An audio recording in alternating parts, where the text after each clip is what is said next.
Welcome to Softly Curious. Tonight, we begin at the point where light first learned to move. Before cinema became an art, a business, or a cultural force, it was a quiet investigation into how the human eye works and how time can be divided into fragments. The foundation of film is not a camera or a screen, but a biological rhythm inside the body. When light enters the eye, it strikes the retina and is converted into electrical signals that travel to the brain. The brain does not process these signals instantaneously. There is a slight persistence, a fraction of a second, in which an image lingers before fading. Because of this delay, separate still images shown in rapid succession merge into what we perceive as motion. Cinema is built on that small overlap between one image and the next. The illusion does not live on the screen. It lives in the viewer. Long before projected films, inventors experimented with devices that played with this principle. Spinning discs with alternating drawings created the impression of movement when rotated at speed. Cylindrical mechanisms allowed sequential images to pass before the eye through narrow slits, producing animated loops of running figures or turning heads. These optical toys were not storytelling machines, yet they revealed something fundamental. Motion could be constructed artificially. The mind did not require continuous physical movement to perceive continuity. It only required images arranged at the right tempo. In the late 19th century, curiosity about motion shifted from amusement to scientific inquiry. Among the figures exploring this territory was Edward Muybridge, whose work bridged photography and analysis. In 1878, he arranged a sequence of cameras along a racetrack to study the movement of a galloping horse. Each camera was triggered as the horse passed, producing a series of photographs that broke the stride into discrete moments. When examined individually, these images revealed details invisible to the naked eye, including the precise instant when all four hooves left the ground. Motion was no longer a blur. It was a set of measurable positions.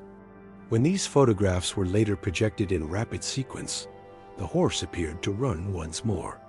The transition from stillness to movement was not mystical. It was mechanical and perceptual. Muybridge's experiments demonstrated that time could be segmented into visual units and then reassembled. Although his projections were brief and analytical rather than narrative, they established a technical and conceptual pathway. Movement could be recorded, preserved, and replayed. As industrial technology advanced, so did the machinery required to capture sequences more efficiently. Flexible strips of light-sensitive material replaced glass plates, allowing images to be recorded continuously. Devices capable of transporting film through a camera at consistent speed began to appear. The question was no longer whether motion could be dissected, but whether it could be shared with an audience. In France, Louis Lumière and his brother developed a device known as the cinematography. It was compact enough to be transported, adaptable enough to function as camera, printer, and projector, and reliable enough to produce repeated screenings. On December 28, 1895, they presented a series of short films to a paying audience in Paris. One of these films, La Sortie de l'usine Lumière et Lion, showed workers leaving a factory at the end of the day.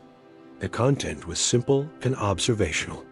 There was no plot, no performance, no constructed narrative.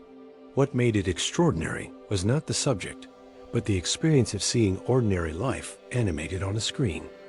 The early audience encountered something unfamiliar. People who had been photographed before had never seen their gestures unfold in motion after the fact. A recorded moment, once projected, seemed to reclaim its vitality. Figures walked, turned, and dispersed as if time itself had been paused and restarted. The effect was subtle, yet profound. Reality could now be repeated. Another short film often associated with these early screenings depicted a train arriving at a station. Accounts from later years suggest that viewers reacted instinctively as the locomotive approached the camera, some leaning back in their seats. Whether or not panic truly spread through the room, The anecdote illustrates how persuasive the illusion of motion could be. The screen was flat, yet the image seemed to advance toward the body. Depth was implied through perspective, and the mind responded before fully analyzing the mechanics. The earliest films were known as actualities. They documented slices of daily life: workers, streets, waves breaking on a shoreline. The camera was typically fixed in place, and scenes unfolded within a single frame. Editing was minimal or absent. Film reels were short, often less than a minute, limited by the length of available stock and the mechanical capacity of the apparatus. The aesthetic was shaped by constraint. There were no elaborate cuts or moving shots. The world simply passed before a steady lens. Material limitations influenced not only form but survival. Early film stock was made from cellulose nitrate, a substance prized for its clarity, yet notorious for its volatility. Nitrate film was highly flammable and chemically unstable. Projection booths required careful ventilation and vigilance. Fires were not uncommon, and storage conditions were often inadequate. Over time, nitrate reels could shrink, warp, or disintegrate into dust. Large portions of early cinema vanished because the medium itself deteriorated or was destroyed in accidental blazes. Estimates suggest that the majority of silent films produced in the early decades of cinema no longer exist. Studios did not initially regard films as cultural artifacts worthy of long-term preservation. Once commercial runs ended, prints were sometimes discarded or recycled for their silver content. In other cases, neglect allowed decomposition to proceed unchecked. The fragility of the material stands in contrast to the ambition of the invention. Cinema sought to preserve time, yet its earliest traces were themselves temporary. Despite these vulnerabilities, public interest expanded rapidly. Screenings moved from small salons to larger venues. The darkness of the projection space became integral to the experience. With ambient light reduced, the moving image commanded attention. Peripheral distractions diminished, and viewers focused on the illuminated frame. The communal setting intensified concentration. A room full of individuals shared a single visual event, responding internally while surrounded by others in silence. Projection speed during these years was not yet standardized. Cameras and projectors were often hand-cranked, and variations in rotation could alter the perceived tempo of motion. Slight accelerations or decelerations introduced subtle distortions. Only later would frame rates become more uniform, eventually settling around 24 frames per second for sound films. In the beginning, movement flickered unpredictably, yet the illusion remained convincing enough to sustain fascination. The social implications of recorded motion were immediate. Events captured in one location could be exhibited in another, shrinking perceived distance between places. Audiences could witness scenes from cities they had never visited. Everyday gestures acquired a new dimension when repeated before strangers. The camera did not merely observe, it transported. At the same time, the act of framing introduced interpretation.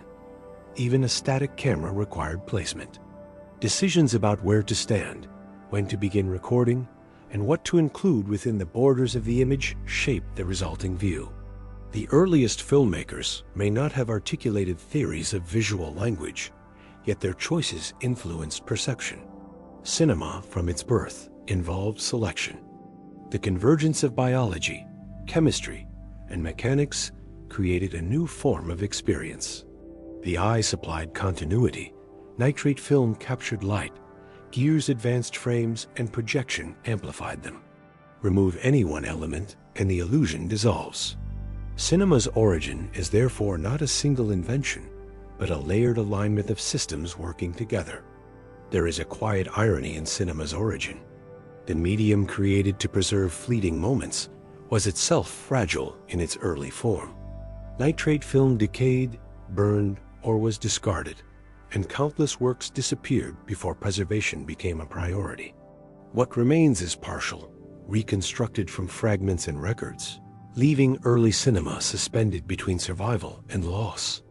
Yet the method endured. A rapid sequence of still images proved capable of simulating life with convincing force, drawing audiences into darkened rooms to watch time unfold again.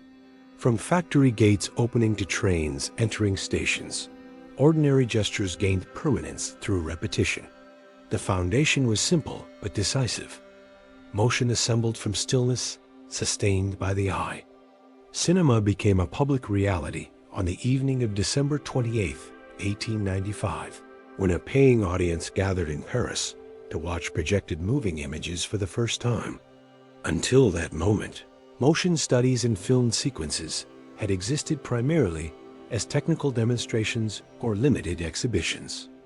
At the center of this shift stood Louis Lumière, whose cinematography made collective projection practical. Unlike earlier devices that required individual viewing through a peephole, this apparatus could cast enlarged images onto a screen for an entire room. The technical improvement may seem incremental, yet it transformed moving images from private curiosity into shared spectacle. Cinema stopped being something you inspected. It became something you attended. One of the films shown during those early screenings was La Sortie de l'usine Lumière et Lion. The subject was simple: workers leaving a factory at the end of the day. There was no plot, no editing, no constructed narrative arc. What appeared instead was everyday life unfolding in real time. People walked toward the camera, spoke to one another, adjusted clothing, stepped into the street.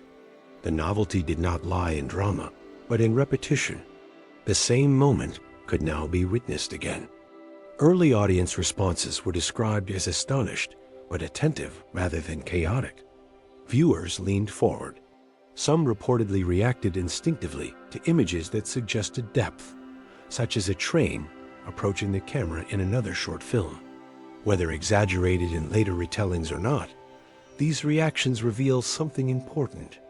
The human body responds quickly to perceived motion, even when it is projected light. The illusion did not need to be perfect to be convincing. The camera in these films remained stationary, placed as if it were an observer standing at a fixed point. This immobility shaped the aesthetic of early cinema. Without cuts, zooms, or camera movement, the frame functioned like a window. The world entered the rectangle and exited it. The simplicity created clarity. There were no distractions from technique.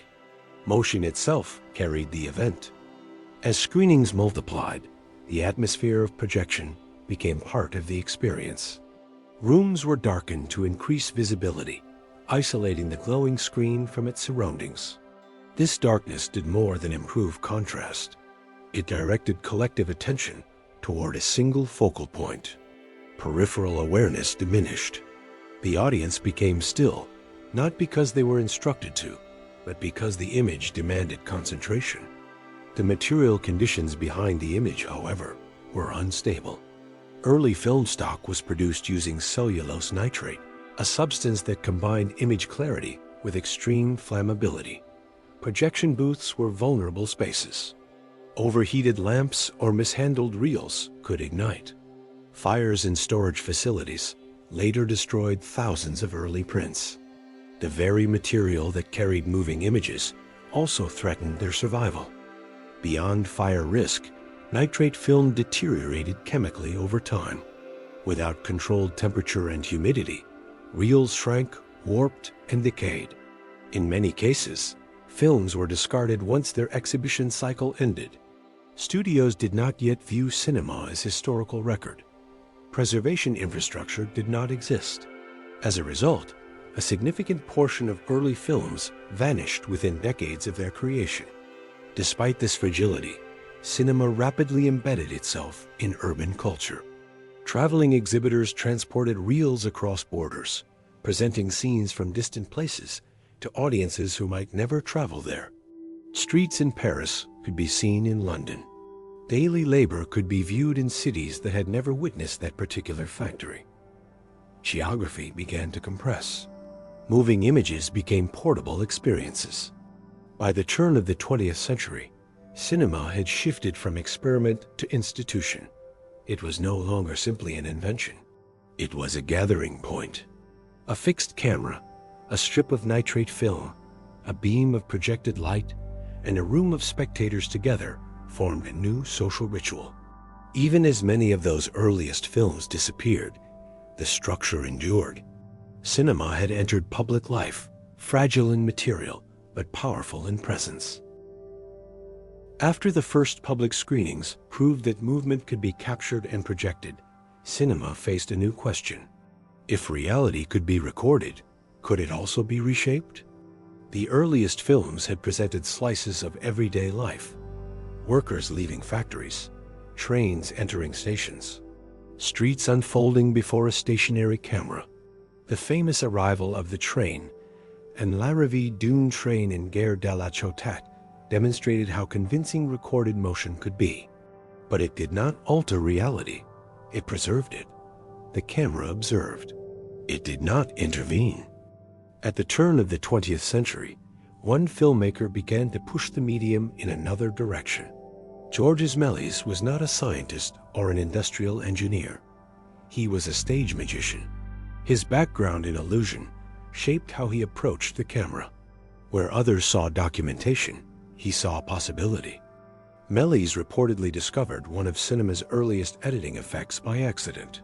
While filming a street scene, his camera jammed briefly. When the mechanical issue was corrected and filming resumed, an object in the frame had shifted position. When projected, the interruption created the illusion that the object had transformed instantly.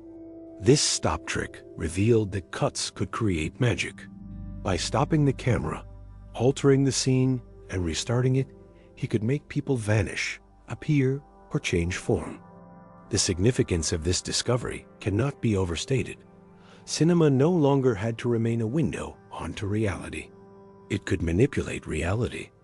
Time could be interrupted and rearranged. Cause and effect could be constructed within the frame. Unlike the static documentary style of earlier films, Méliès embraced staging. He built elaborate sets inside a glass-walled studio that allowed natural light to flood the space. Backdrops were painted. Costumes were exaggerated. Props were arranged carefully. The camera remained largely stationary, but the world before it became theatrical. Cinema began to resemble performance, yet it was not identical to theater. The lens fixed perspective. The audience saw exactly what the camera saw, no more and no less. In 1902, Méliès released one of the most influential early narrative films, A Trip to the Moon. Loosely inspired by science fiction literature, the film depicted astronomers launching themselves to the moon in a projectile-shaped capsule. The iconic image of the moon's face struck by the capsule remains one of cinema's earliest enduring symbols. The film was not long by later standards, but it introduced structured storytelling, visual continuity across scenes, and imaginative environments. Here, for the first time in a sustained way, cinema moved beyond observation into fabrication. The moon was not real. The journey was impossible. Yet the audience accepted the sequence as narrative. Events followed one another with intention. Characters acted within a defined premise. The moving image became a vessel for fiction. Early editing techniques expanded rapidly. Cuts allowed transitions between locations. Dissolves suggested passage of time. Multiple exposures layered images within a single frame. These techniques were primitive compared to modern standards, yet they established grammar.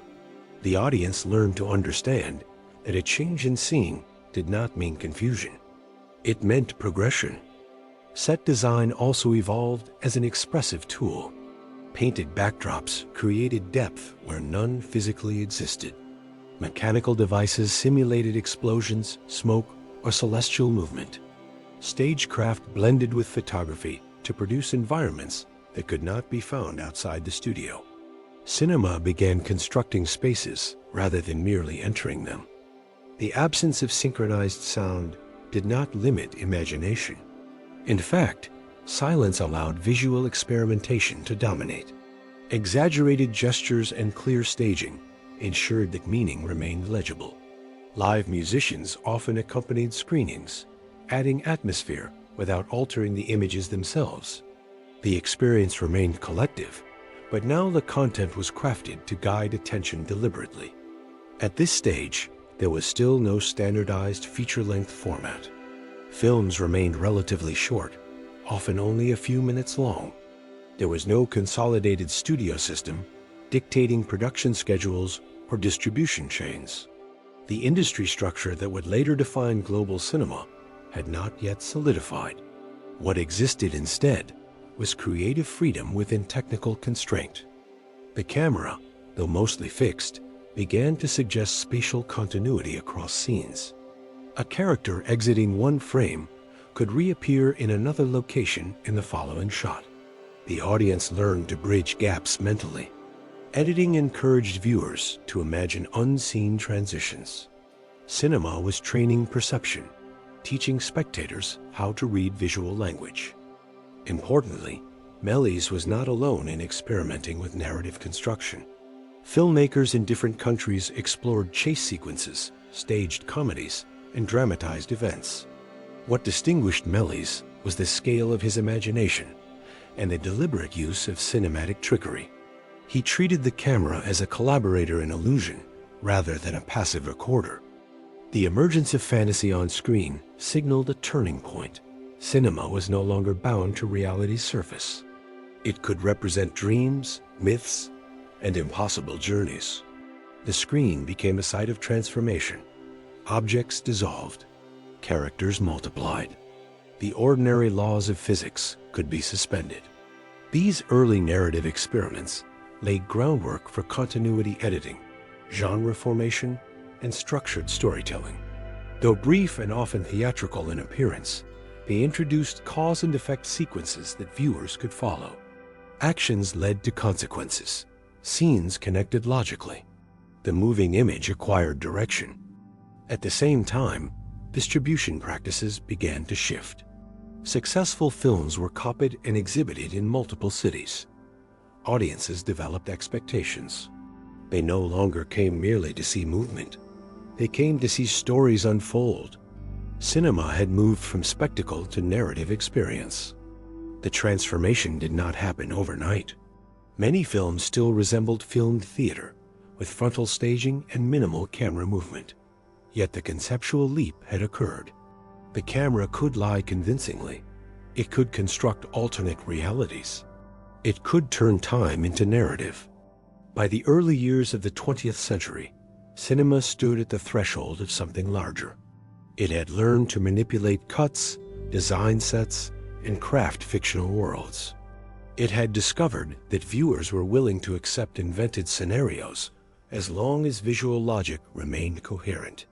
The language was not yet complex, but it was emerging. There was still no feature-length epic dominating theaters. No industrialized production machine orchestrating global releases.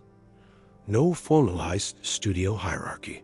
What existed instead was experimentation driven by imagination and mechanical ingenuity. Cinema, in this phase, resembled a magician discovering that the stage extends beyond the theater and into projected light. The tricks were visible if examined closely, yet audiences chose to suspend disbelief. The collaboration between filmmaker and viewer deepened. Illusion required participation. With narrative possibility unlocked, the path forward widened. If a rocket could strike the moon's eye and astronomers could return safely to Earth, then any scenario could be attempted. A moving image had proven it could invent. The shift from recording reality to constructing it marked the true birth of cinematic storytelling. Movement alone had astonished audiences. Now movement served intention. Scenes followed one another with purpose. Characters inhabited fabricated worlds. Cinema had learned not only to show, but to tell. As the novelty of cinematic illusion settled into familiarity, filmmakers and exhibitors began confronting a practical question. How long could a story hold attention? Early films had lasted only a few minutes, constrained by reel length and projection logistics. Yet audiences were beginning to expect more than brief spectacles. They wanted continuity, development, and resolution. The idea of duration slowly shifted from limitation to possibility. Extending film length required both technical and conceptual adjustment. Multiple reels had to be managed seamlessly, and projection practices had to adapt. More importantly, narratives had to justify their expanded time. Scenes could no longer exist as isolated episodes. They needed connection, rhythm, and structural coherence. Cinema began to think in acts rather than moments. By the 1910s, feature-length films were emerging in several countries. These productions ran for an hour or more, sometimes much longer, challenging earlier assumptions about audience patience.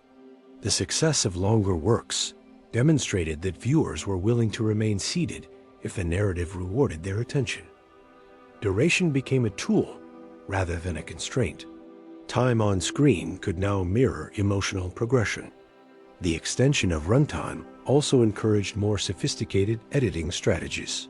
Filmmakers developed techniques to intercut between parallel actions, creating tension and narrative momentum. Instead of presenting events sequentially, films could now alternate between locations, compressing time and heightening anticipation. The grammar of cinema became more deliberate, guided by structure rather than novelty. As stories lengthened, control over content tightened. In the United States, public concerns about morality and influence led to the establishment of censorship boards. By the early 20th century, local and national authorities reviewed films for objectionable material. Violence, sexuality, and politically sensitive themes came under scrutiny. Cinema had moved beyond amusement. It was now perceived as powerful enough to require regulation. Political intervention was not limited to moral oversight. Governments recognized film's capacity to shape opinion. During times of war and social unrest, moving images were used to reinforce narratives aligned with state interests. Scenes could be edited, removed, or recontextualized to serve ideological goals. The screen became a site where power and storytelling intersected. Audience habits evolved alongside these institutional changes. Cinemas transitioned from temporary exhibition spaces to dedicated theaters designed for regular programming. Viewers developed routines around film-going, anticipating weekly releases or serialized narratives. The communal experience grew more predictable, structured around showtimes and featured presentations. With increased duration came a deeper emotional investment. Characters were no longer brief appearances, but sustained presences. Viewers followed their arcs, recognized recurring motifs, and anticipated climactic moments. The experience of watching a film began to resemble reading a novel or attending a staged drama, yet it retained its unique visual immediacy. The expansion of narrative scope required logistical coordination. Production schedules lengthened, budgets increased. Scripts became more detailed, mapping scenes carefully to maintain coherence over extended runtime. Cinema matured into a collaborative enterprise involving directors, writers, designers, and editors working toward unified structure. Control also manifested in pacing. Filmmakers learned that rhythm influenced engagement. Moments of stillness could heighten anticipation, while rapid sequences could accelerate emotional response. The management of tempo became as important as the content itself. Structure guided perception, shaping how audiences experienced unfolding events. By the time feature-length storytelling became standard, cinema had moved decisively beyond its experimental phase. Duration was no longer accidental, but intentional. Narratives were constructed with precision, regulated by emerging institutions, and shaped by audience expectation. The moving image had learned discipline, transforming from fleeting illusion into sustained, controlled experience. By the late 1920s, cinema had already mastered visual storytelling. Editing had matured, narrative structure had stabilized, and audiences were accustomed to following complex plots without hearing a single spoken word. Intertitles carried dialogue. Musicians performed live in theaters to guide emotion. The silence was not empty. It was expressive. Yet the absence of recorded sound remained a limitation waiting to be addressed.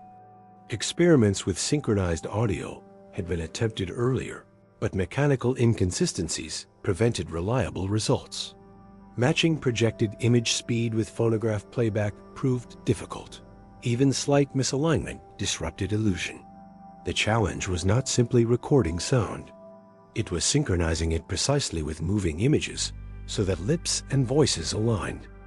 In 1927, a film altered the trajectory of cinema. The Jazz Singer premiered in New York and featured synchronized spoken dialogue sequences alongside musical performances.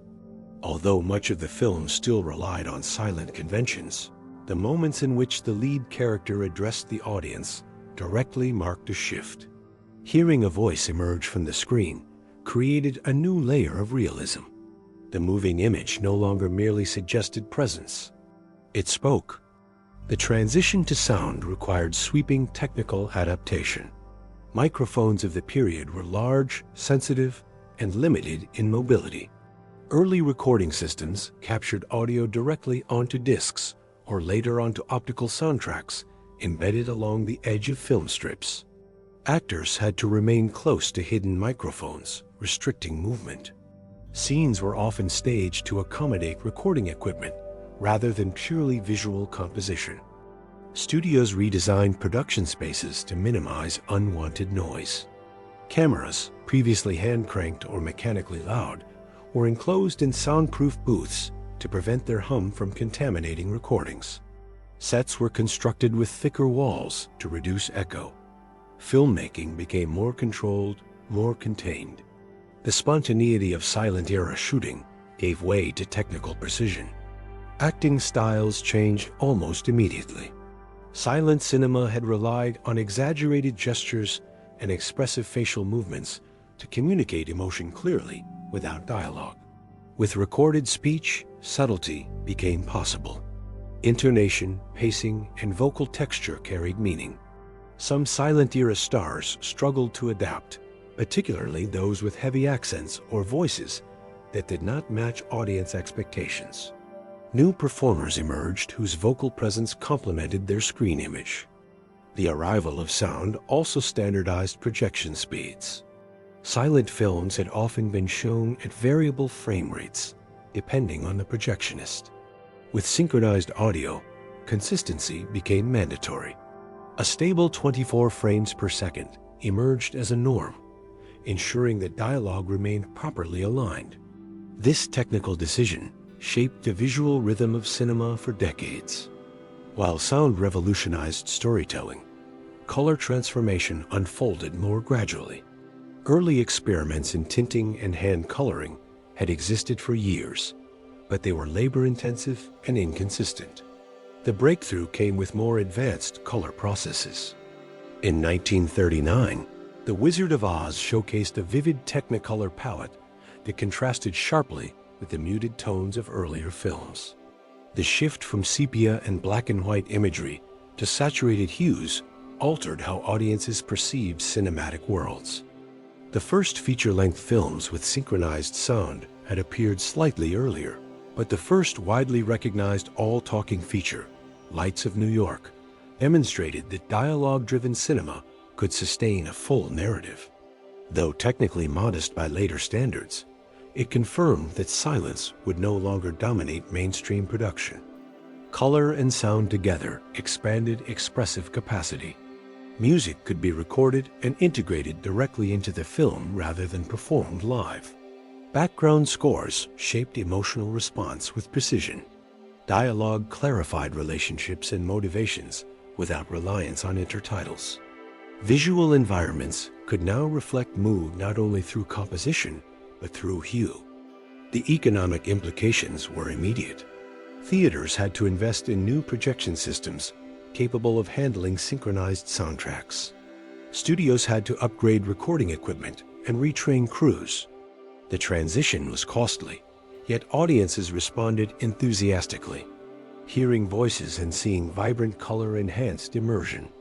The novelty of spoken dialogue attracted crowds, accelerating the industry's technological evolution. Microphone technology continued to improve throughout the 1930s.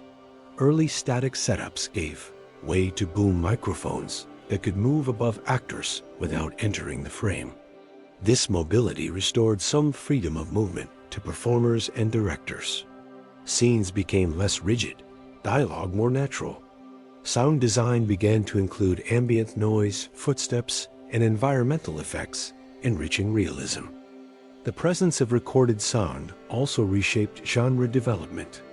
Musicals flourished because they showcased the capabilities of synchronized audio. Comedies exploited vocal timing and verbal wit.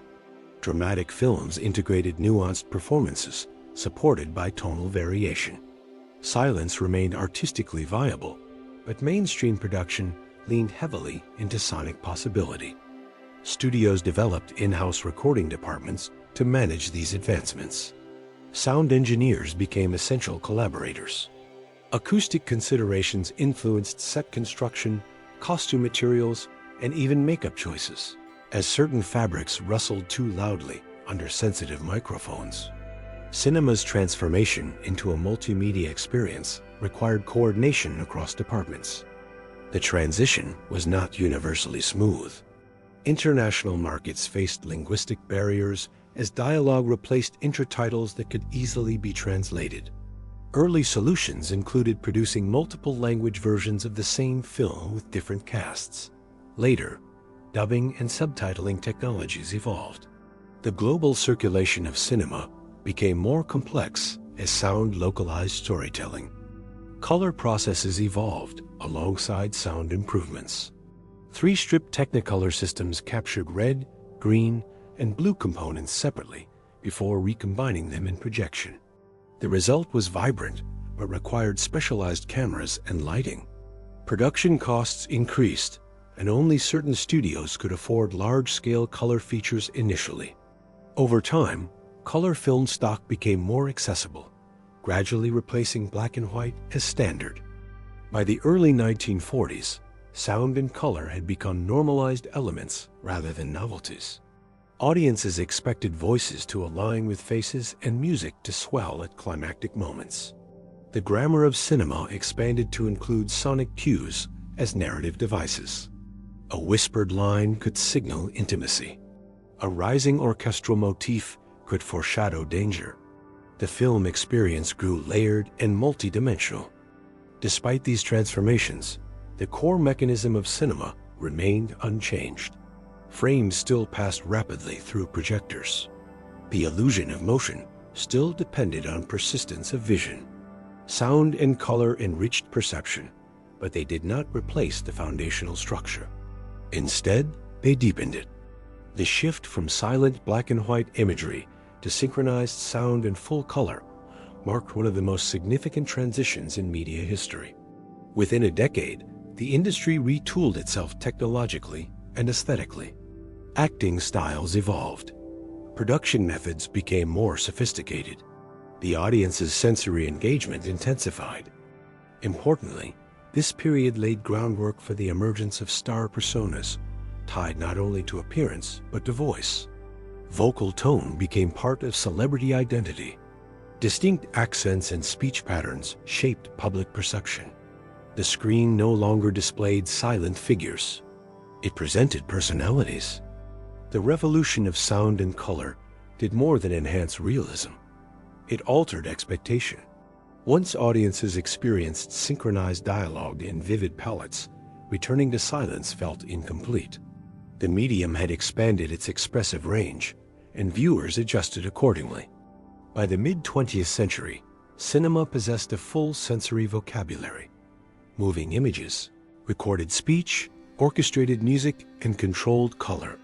The darkened theater remained the same social ritual, established decades earlier, but what unfolded within that darkness had transformed dramatically. The screen no longer whispered through gesture alone.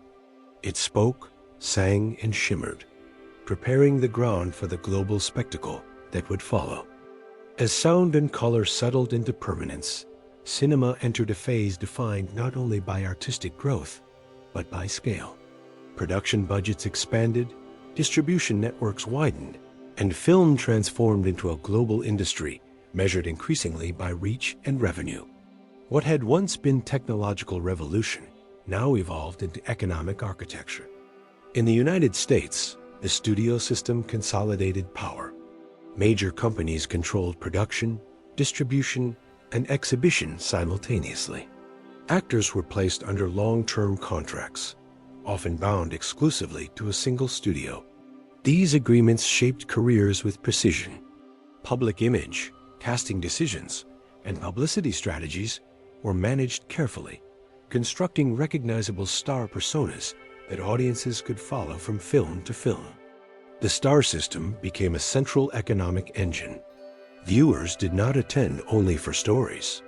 They attended for faces and names. A performer's presence could guarantee ticket sales across cities and continents.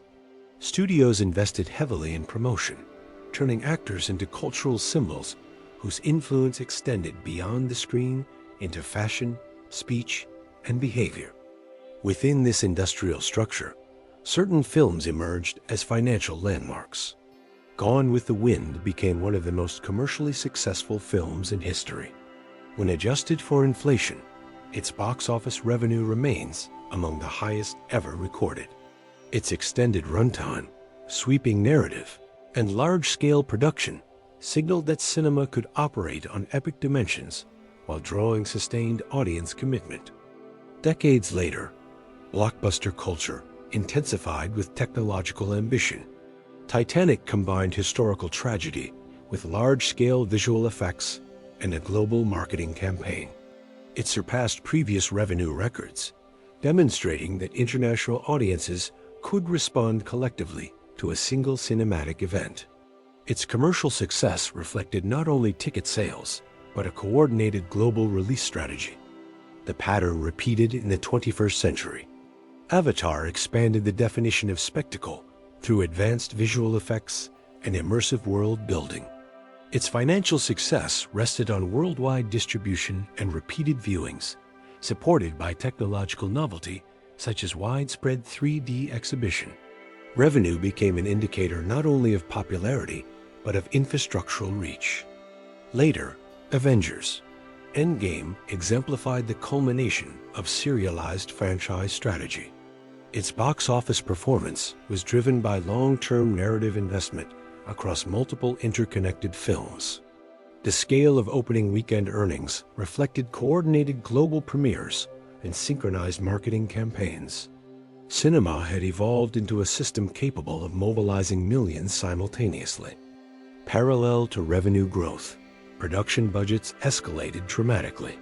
Films such as Pirates of the Caribbean, On Stranger Tides, became known for exceptionally high production costs, exceeding hundreds of millions of dollars. Elaborate sets, extensive visual effects, international location shoots, and large casts contributed to these figures. Risk increased alongside potential reward. The economic model shifted toward tentpole releases designed to anchor entire fiscal quarters. Studios invested heavily in fewer projects with higher projected returns, relying on recognizable intellectual property and established brands. Marketing budgets rivaled production costs. Opening weekend performance became a critical metric, shaping narratives of success or failure almost immediately. Globalization intensified this dynamic. International markets accounted for significant portions of revenue, influencing casting decisions and narrative settings. Films were crafted to resonate across cultures, sometimes prioritizing spectacle and visual clarity over localized dialogue. The global box office became a benchmark for industry vitality. Through this expansion, cinema's identity as a cultural force strengthened. Large-scale releases generated worldwide discussion, shared anticipation, and synchronized viewing experiences. Revenue records became headlines. Stars became global ambassadors. The darkened theater remained central, but it was now embedded within an economic system of unprecedented scale. Cinema had grown from fragile nitrate reels into a coordinated global enterprise. The spectacle extended far beyond the screen, reaching into marketing campaigns, merchandise, international premieres, and synchronized worldwide releases. What once flickered as projected light in a small Parisian salon had expanded into a network of contracts, investments, and record-breaking events. The moving image no longer impressed audiences merely by speaking or glowing in color. It now commanded attention through scale, shaping global culture as much as reflecting it. Cinema does not shape itself. Behind every frame that feels inevitable, there is a series of decisions. Where the camera stands, how long it remains still, what remains in shadow, what is allowed into the edge of the image, and what is excluded. When we speak of directors in the history of cinema, we are not speaking only of authority on a set. We are speaking of individuals who learned to control perception itself. The idea that a film could bear the signature of its director gained prominence in the mid-20th century and is often described through the concept of the auteur. The term suggests that a director is not merely coordinating departments, but imprinting a coherent vision across works. Recurring themes, visual patterns, pacing choices, and moral questions begin to form a recognizable language. Even without reading the credits, attentive viewers can sometimes identify the sensibility behind the camera. Control begins with framing. A frame is not neutral. It selects reality, organizes it, and presents it within boundaries. What lies inside the frame becomes meaningful. What lies outside becomes absence. Directors use composition to guide attention subtly. A character placed slightly off-center can create unease. A wide empty space beside a solitary figure can suggest isolation. The audience may not consciously analyze these placements, yet the effect registers. Alfred Hitchcock understood this precision deeply. His films demonstrate how framing can generate tension without overt action. In many of his scenes, suspense emerges not from what is shown directly, but from how information is distributed. The camera may linger on an object before revealing its significance, inviting viewers to anticipate rather than merely react. Control in this context is not loud. It is deliberate. Perspective also plays a crucial role. A point-of-view shot allows the audience to see through a character's eyes. This alignment creates identification, but it also restricts knowledge. By limiting what viewers can see, directors shape emotional response. When the camera shares a character's perspective, uncertainty intensifies. When it withdraws to an omniscient position, tension shifts into observation. The decision is strategic. In the work of Akira Kurosawa, visual control often unfolds through movement and rhythm within the frame. Weather elements such as rain or wind are integrated into composition, creating layers of motion that enhance atmosphere. Characters are frequently arranged in depth rather than in a flat plane, emphasizing spatial relationships. The camera does not merely record action. It organizes space into dynamic balance. Time itself becomes a tool of control. Directors determine how long a shot lasts and how quickly scenes transition. A long take invites sustained attention, allowing viewers to absorb detail without interruption. Rapid cutting, by contrast, accelerates perception and can heighten urgency. These temporal decisions influence how the body responds, even before the mind interprets narrative meaning. Stanley Kubrick is often associated with visual symmetry and measured pacing. His compositions frequently center subjects within carefully balanced frames, producing a sense of order that can feel both calm and unsettling. Symmetry is not decorative. It establishes expectation. When symmetry breaks, the disruption is felt more sharply because equilibrium has been established so precisely. The concept of mise-en-scène further clarifies directorial control. Every object within the frame contributes to meaning. Lighting direction, costume texture, background architecture, and the distance between characters all operate together. A sparse set can emphasize vulnerability. A cluttered environment can suggest chaos. None of these elements are accidental in a carefully constructed film. They are arranged to guide interpretation without announcing themselves. Control also extends to the unseen.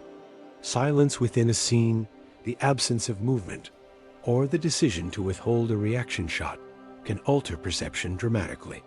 Directors may choose not to show a key event directly, instead revealing its consequences. This restraint can intensify engagement because the viewer participates in constructing what is missing. Vision, in this sense, includes deciding when not to show. Auteur theory does not imply isolation.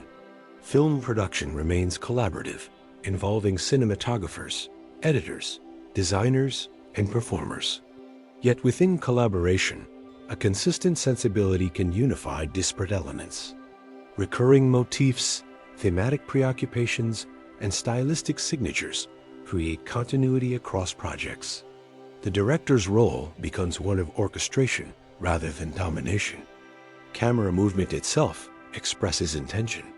A slow tracking shot can create intimacy, following a character through space as if sharing breath. A sudden shift can destabilize orientation. These movements are rarely arbitrary. They are chosen to align physical motion with emotional trajectory. When executed with care, they operate below conscious awareness, shaping response quietly. Visual symmetry, asymmetry, depth, and framing all serve narrative purpose. They are not separate from storytelling, but embedded within it. A corridor framed in strict alignment can evoke inevitability. A tilted horizon can suggest imbalance. Directors manipulate geometry to reinforce theme. Control becomes architectural.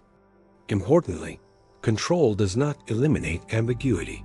A director may construct a scene meticulously, yet allow space for interpretation. The arrangement of elements guides perception, but does not dictate a single conclusion. This balance between precision and openness contributes to lasting impact. Films that endure often combine structured design with room for reflection. As cinema matured, audiences grew more literate in this visual language. They learned to anticipate that certain angles signal vulnerability or that specific lighting patterns imply secrecy. Directors, aware of these conventions, could reinforce or subvert them. Control thus evolved into dialogue between expectation and surprise. In examining directorial vision, it becomes clear that cinema is not merely recorded performance, it is shaped perception. The camera does not simply observe events unfolding. It positions the viewer deliberately. Through framing, pacing, and arrangement, directors influence how stories are experienced moment by moment. This level of control operates quietly. It does not announce itself as manipulation. Instead, it integrates into the fabric of viewing. The audience feels guided without necessarily recognizing the guidance. The illusion of natural flow is often the result of careful construction. When vision and control align effectively, a film achieves coherence that extends beyond plot. The visual structure supports emotional rhythm. The placement of objects reinforces thematic undercurrents. The duration of shots matches psychological intensity. Every element contributes to an integrated whole. Directorial control gradually became one of cinema's defining strengths. As sound and color expanded expressive possibilities, visual discipline refined them. Framing, duration, symmetry, and movement were no longer incidental choices, but structural. Decisions shaping how a story felt as much as how it unfolded. Control did not narrow creativity. It gave it coherence. When images are arranged with such precision, something begins to happen quietly inside the viewer. The camera chooses where we look. The duration of a shot regulates our attention. The balance of a frame influences our sense of stability. Vision on screen becomes guidance in the mind, and the experience of watching shifts from observation to participation. A film is light projected onto a surface, yet it rarely feels like light. It feels like presence. We react to it physically. We lean forward. Our pulse shifts. We anticipate outcomes as if events were unfolding around us rather than on a distant screen. The realism of cinema does not depend only on technology or performance. It depends on how the brain interprets what it sees. One explanation often discussed is the theory of mirror neurons. These neural systems activate not only when we perform an action, but also when we observe someone else performing it. When a character reaches for an object or expresses pain, related neural pathways may activate within the viewer. The body responds in subtle alignment with the image. We do not merely understand the action intellectually, we simulate it internally. This internal simulation contributes to empathy. A close-up of a face carries emotional detail that the brain reads quickly and efficiently. Small muscular changes around the eyes or mouth can trigger recognition before conscious labeling occurs. Directors may design scenes carefully, but the response is completed by the viewer's nervous system. Perception becomes participation. Editing also relies on the brain's tendency to fill gaps. When a film cuts from one angle to another, the visual field changes abruptly. In everyday life, such discontinuity would be disorienting. Yet viewers rarely experience confusion during standard cinematic cuts. The brain constructs continuity across edits, assuming spatial and temporal connection, even when the camera has moved dramatically. Cinema depends on this willingness to bridge absence. This capacity allows filmmakers to compress time. A character may leave one city in a single shot and arrive in another in the next. Days can pass between scenes without explicit explanation. The audience accepts these transitions because the narrative structure provides enough context for inference. Time in cinema stretches and contracts fluidly, guided by story rather than clock. The darkened theater environment strengthens immersion. Reduced ambient light limits competing visual stimuli, directing attention almost exclusively toward the screen. Peripheral awareness diminishes. The glowing frame becomes the dominant sensory input. In this environment, even subtle movements gain intensity because distractions recede. The setting amplifies focus without overt instruction. Collective viewing adds another dimension. Sitting among strangers who are watching the same image creates a shared emotional field. Laughter spreads quickly. Silence deepens collectively. Studies suggest that heart rates and breathing patterns can align among audience members during intense scenes. Emotional response becomes synchronized, reinforcing the impression that events matter beyond the individual. Music intensifies this synchronization further. When a score rises gradually before a dramatic moment, physiological changes often follow. Heart rate may increase slightly. Muscles tense in anticipation. The combination of auditory rhythm and visual pacing shapes bodily reaction.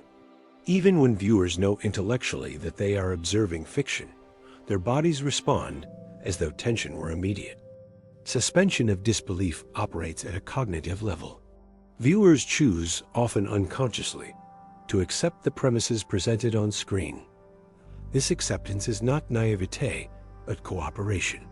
When a film establishes internal consistency, audiences willingly set aside real-world skepticism. The act of believing becomes part of the pleasure. The mind allows narrative logic to replace everyday logic for the duration of the viewing. Importantly, realism in cinema does not require photographic accuracy. Animated films, fantastical worlds, and speculative futures can feel authentic if emotional cues remain coherent. The brain prioritizes psychological consistency over literal probability. When characters behave in ways that align with recognizable human patterns, even improbable settings become believable. The sense that films feel real arises from a convergence of factors: neural mirroring, cognitive inference, environmental focus, emotional synchronization, and voluntary belief. Directors shape images deliberately, but the experience completes itself within the viewer. Light becomes story, and story becomes felt experience. What unfolds on screen may be constructed, yet the response it generates is undeniably real. Cinema was invented to preserve movement, yet much of its earliest history no longer moves at all. The paradox is quiet, but persistent. The medium designed to capture time has itself been erased by time. When we speak about the golden age of silent film, we are often speaking about fragments. What survives represents only a portion of what once existed. Historians estimate that a large majority of silent-era films are lost. The percentages vary depending on region and production scale, but in some cases, more than 2/3 of early works have vanished. These were not obscure experiments alone. Many were commercially successful in their day, widely screened and discussed. Their disappearance was not dramatic. It was gradual. In the early decades of cinema, preservation was not a priority. Studios viewed films primarily as products with limited commercial lifespan. Once theatrical runs ended and public interest declined, prints were often discarded.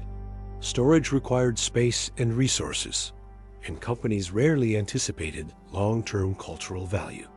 Film was seen as immediate entertainment, not as historical record. Material fragility accelerated this loss. Early motion pictures were recorded on cellulose nitrate film stock, a substance valued for clarity but chemically unstable. Nitrate film deteriorates over time, especially when exposed to heat and humidity. It can shrink, warp, and decompose into a sticky mass or powder. In advanced stages of decay, images become unreadable. What once displayed faces and landscapes dissolves into abstraction. Beyond deterioration, nitrate posed another danger. It was highly flammable. Projection booths required strict handling procedures, and storage facilities had to manage temperature carefully. When precautions failed, fires spread rapidly. Several archives and studio vaults were destroyed in accidents that consumed entire collections. These events were not isolated incidents, but recurring hazards during the early 20th century. Some fires erased decades of production in a single night. Reels stored closely together could ignite in chain reactions, leaving little recoverable material. The destruction often went unrecorded in detail, and only later did scholars recognize the scale of what had vanished. The absence of these films is not always visible to the public, yet it shapes the historical record profoundly. One of the most frequently cited examples of a lost film is London After Midnight. Starring Lon Chaney and directed by Todd Browning, the film was a commercial success upon release. Over time, however, all known prints disappeared. Only still photographs and promotional materials remain. The moving images themselves are gone. The film survives in reputation, but not in projection. The loss of works like this alters how we understand cinema's development. Trends, stylistic innovations, and narrative experiments may have existed in greater diversity than current archives suggest. When only a fraction of output survives, history can appear more linear and coherent than it truly was. Missing films leave silent gaps between surviving milestones. In some cases, rediscovery has occurred unexpectedly.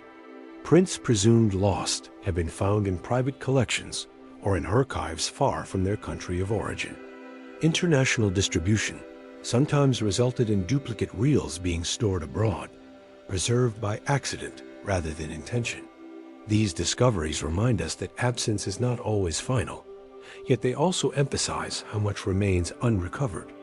The disappearance of silent films is not solely a technical issue. It reflects cultural attitudes toward media permanence. At the time of their production, films were rarely perceived as enduring art objects. They were immediate experiences, screened and replaced. Only later did institutions begin systematic preservation efforts, recognizing cinema's historical significance. Today, archivists work meticulously to stabilize remaining nitrate prints and transfer images to safer formats. Digital restoration allows damaged footage to be reconstructed frame by frame, Yet restoration cannot recover what no longer exists. When the original negative has decayed beyond recognition or burned completely, the visual record ends. The fragility of early cinema introduces a layer of uncertainty into film history. We know of titles that once circulated widely, but cannot evaluate them directly. Reviews and scripts offer clues, but they cannot replicate motion, timing, or performance nuance. The disappearance of these films limits our ability to fully trace stylistic evolution. There is also a subtle shift in how absence affects imagination. Lost films acquire an aura of mystery. Without images to examine, interpretation expands. Speculation fills the void. Yet the reality is less romantic. Most losses occurred through neglect or accident rather than deliberate concealment. The archive thinned not because stories were too dangerous to keep, but because preservation systems had not yet matured. The economic model of early studios contributed further to loss. Film stock contained recoverable silver, and in some cases, prints were recycled for their material value. Financial practicality outweighed historical foresight. Once theatrical demand faded, there was little incentive to maintain storage costs. The disappearing archive reshapes our sense of continuity. When examining surviving films from the silent era, it is important to remember that they represent only a selection. Entire genres, regional productions, and experimental works may have vanished without documentation. The canon that remains is partial by default. Preservation practices improved gradually during the mid-20th century. Institutions began recognizing film as cultural heritage. Climate-controlled vaults were constructed. Duplication processes extended lifespan. Yet by the time systematic efforts intensified, much of the early material had already been lost.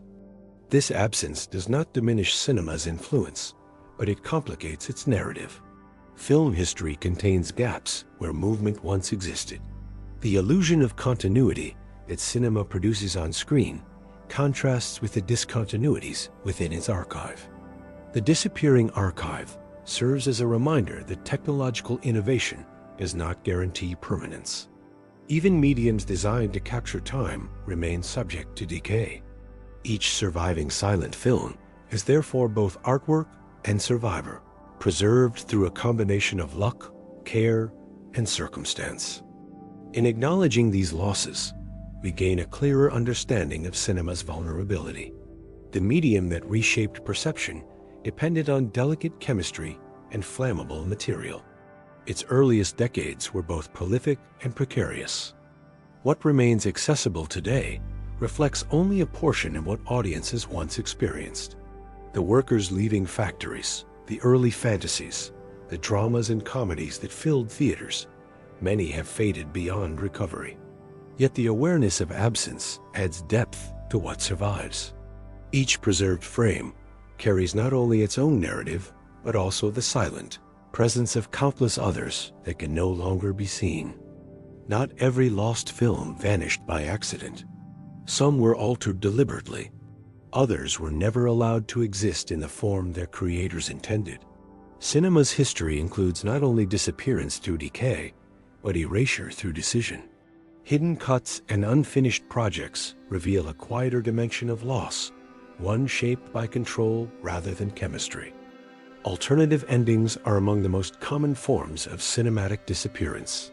Directors often shoot multiple conclusions to test audience reaction or satisfy studio expectations. When a different ending is selected for release, the unused version may be stored, forgotten, or destroyed. In some cases, these alternate conclusions resurface decades later, revealing tonal shifts that would have changed the meaning of the entire narrative. In others, they remain rumored but unseen, existing only in production notes and interviews.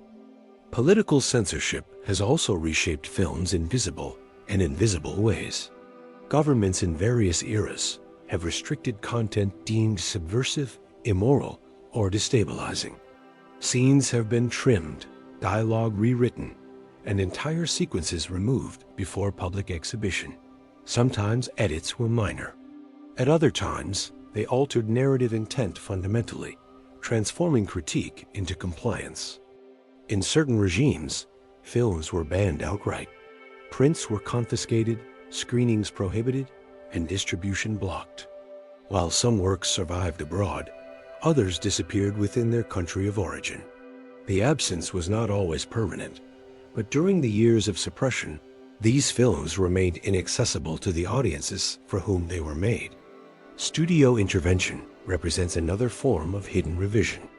Executives concerned with commercial viability have demanded reshoots, altered scripts, or restructured edits.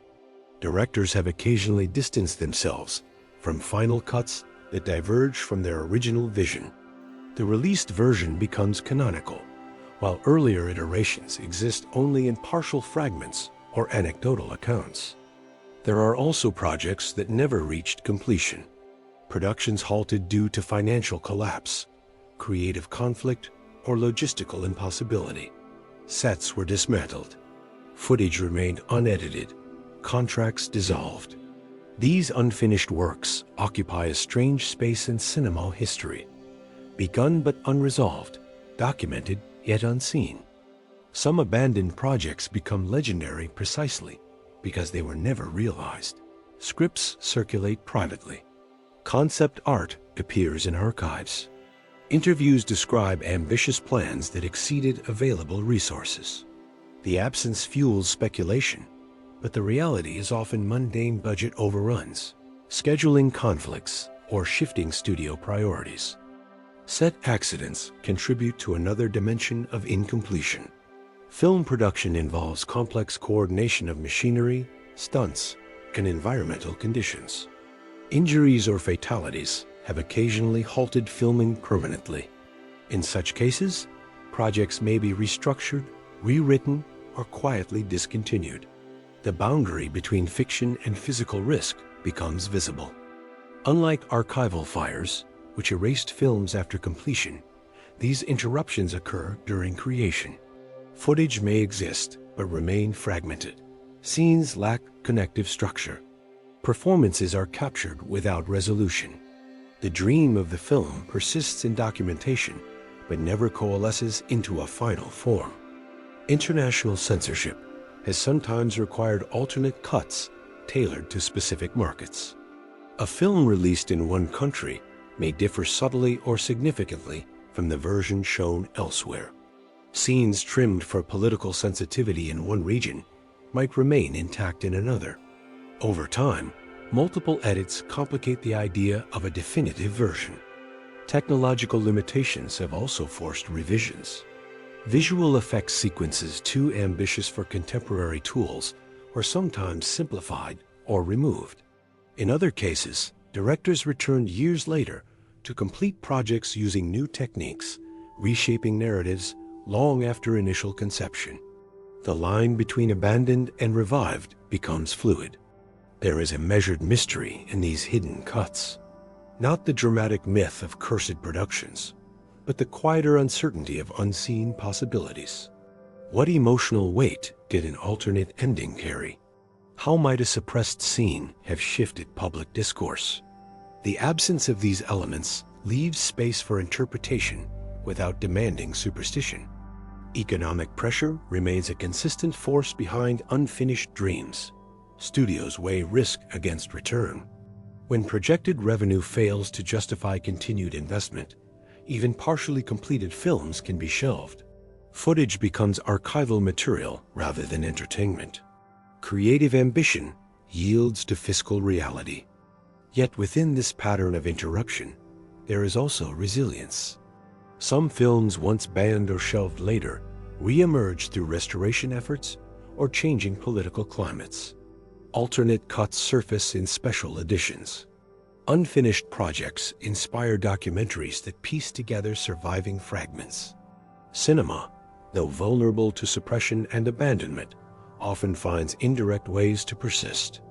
Hidden cuts and abandoned dreams remind us that film history is not composed solely of completed works.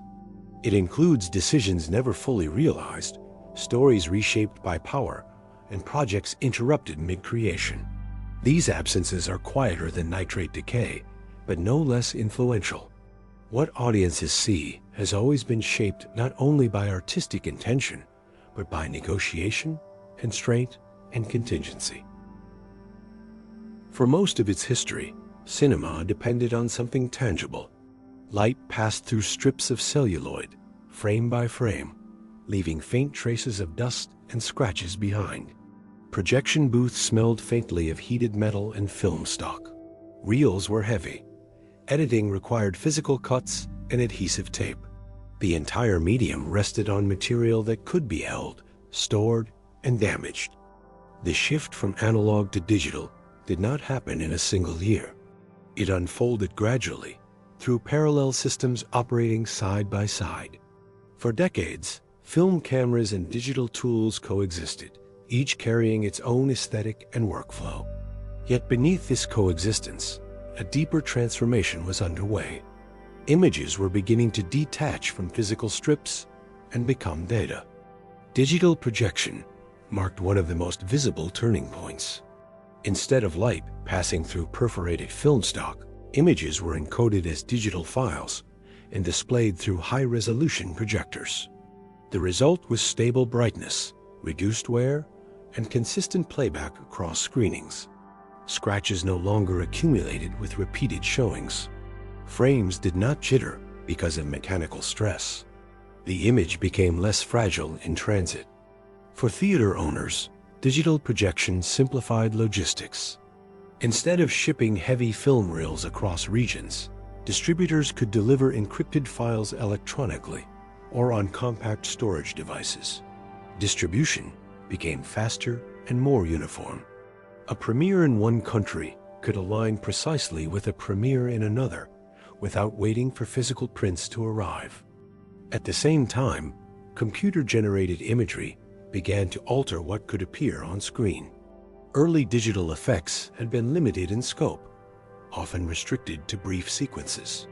As computing power increased, filmmakers gained the ability to construct environments, creatures, and events that could not be achieved physically.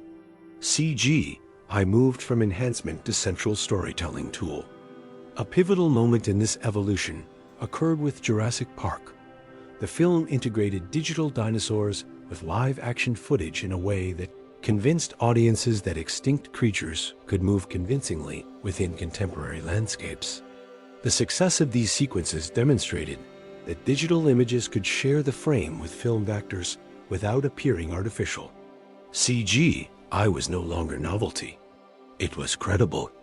The implications extended beyond spectacle. Digital compositing allowed filmmakers to layer multiple elements seamlessly. Backgrounds could be replaced. Weather conditions could be adjusted after filming. Entire cityscapes could be constructed virtually. This flexibility changed production design fundamentally. Instead of building every environment physically, filmmakers could extend or alter sets digitally. Cinematography also evolved. Digital cameras began offering increasing resolution and dynamic range, capturing subtle gradations of light without relying on chemical emulsion. Directors could review footage instantly, rather than waiting for film to be developed.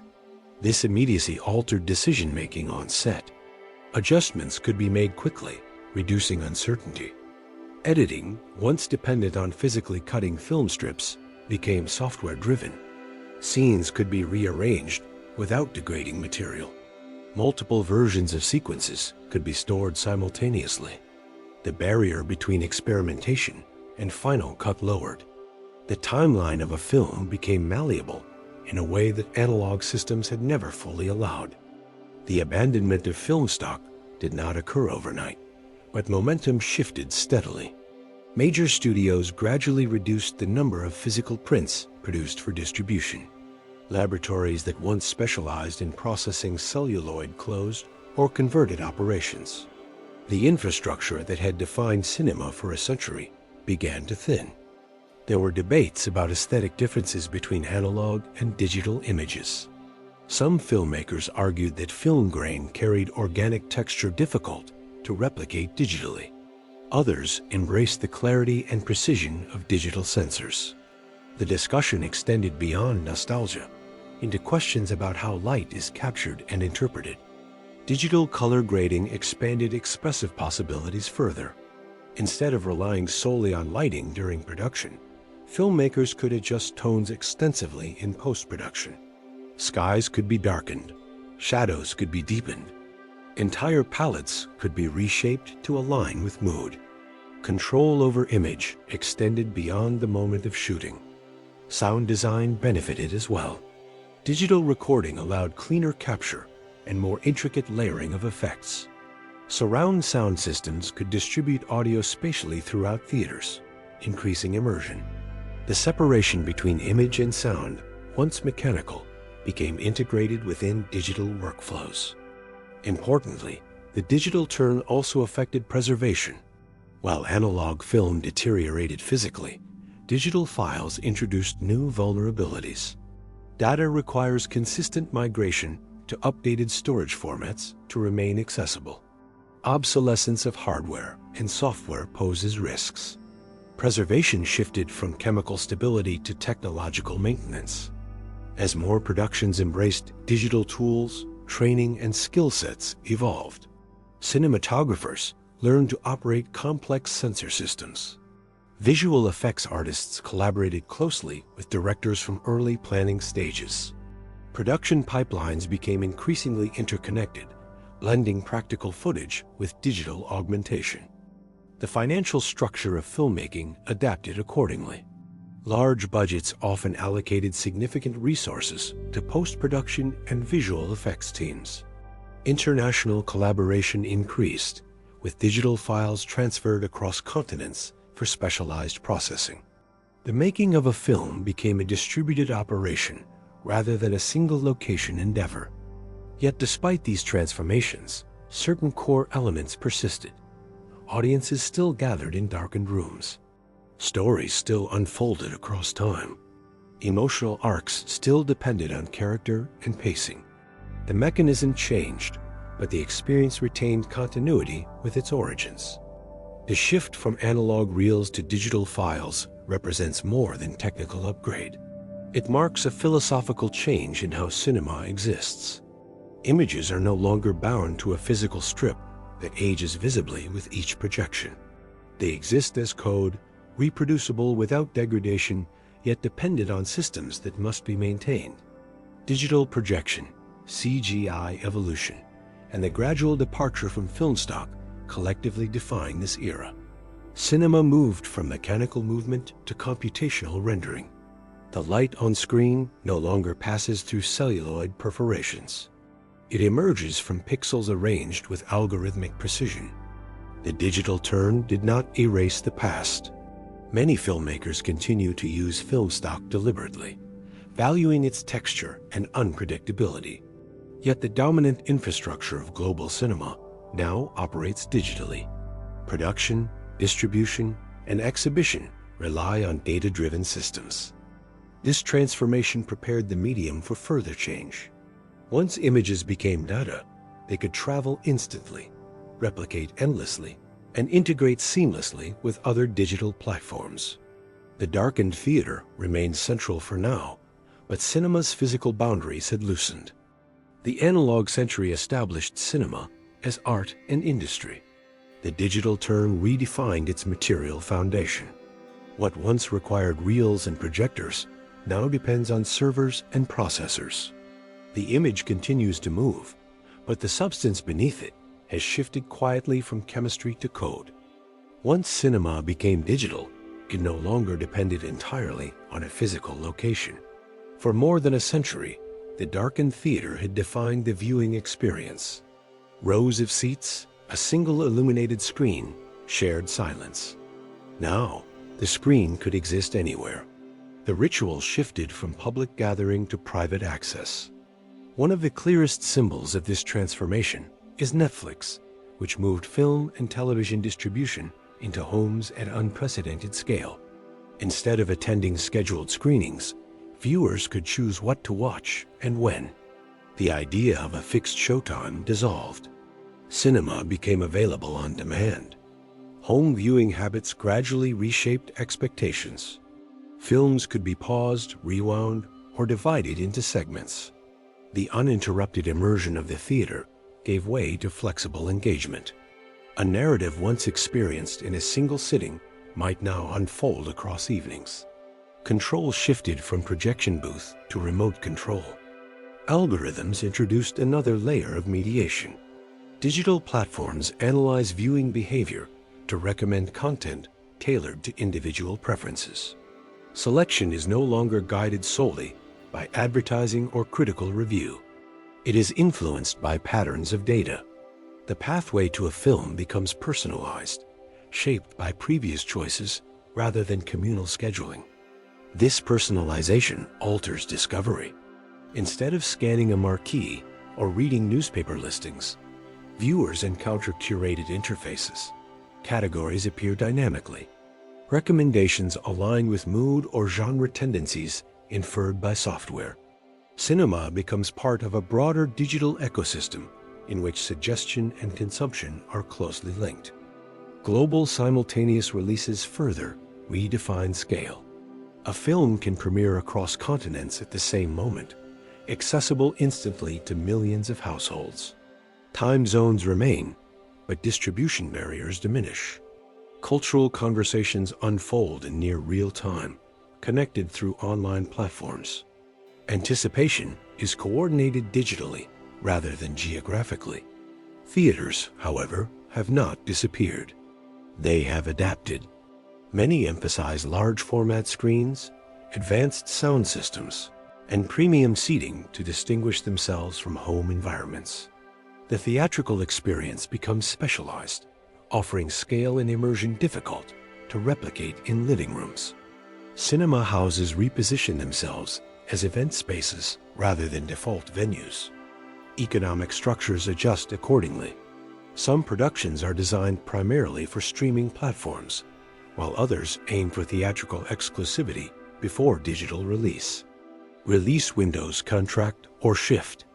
The boundary between film and serialized content becomes less distinct as feature-length storytelling appears alongside episodic formats on the same interfaces. Audience behavior reflects this hybridity. A viewer might attend a major release in a theater for visual spectacle, then stream smaller productions at home. The definition of cinema expands beyond location.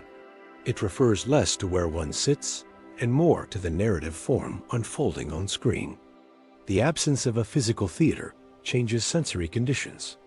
At home, ambient light competes with the image. Surround sound may be reduced, yet intimacy increases. Watching alone or with a small group creates different emotional rhythms. Reactions are quieter, but perhaps more personal. Collective synchronization shifts from shared silence in a room to shared conversation online. Viewers comment, review, and debate in digital spaces. The communal aspect persists, but it unfolds through networks rather than adjacent seats. Cinema remains social, though the structure of that sociality evolves. This new viewing order does not erase what came before. It extends it in a different direction.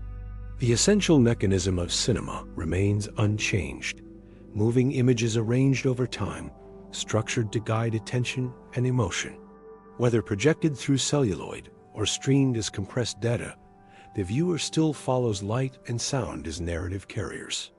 The tools have shifted, but the cognitive experience of watching a story unfold persists. What has changed most visibly is access. Cinema no longer waits behind a ticket booth or depends on fixed showtimes announced in advance. It travels through fiber optic cables, satellites, and wireless networks, arriving instantly on devices of varying sizes. A film can be paused mid-scene and resumed hours later. It can be replayed, shared, or recommended within seconds. Distribution has become fluid, detaching cinema from a single architectural space. The movement from projected nitrate reels to streaming files represents more than a technical upgrade. It reflects a broader transformation in how stories circulate through society. In earlier eras, physical prints determined where and when a film could be seen. Today, Digital copies replicate without visible degradation, spreading simultaneously across continents. Release strategies, audience reach, and cultural impact unfold at accelerated pace, shaped by connectivity rather than geography. From basement salons in Paris to globally synchronized digital premieres, cinema has adapted without abandoning its core. Its material form has shifted from fragile chemistry to stable code, yet its narrative impulse remains steady. The theater is no longer the only home of film, but the desire to gather around moving images, whether in a dark auditorium or across connected screens, endures.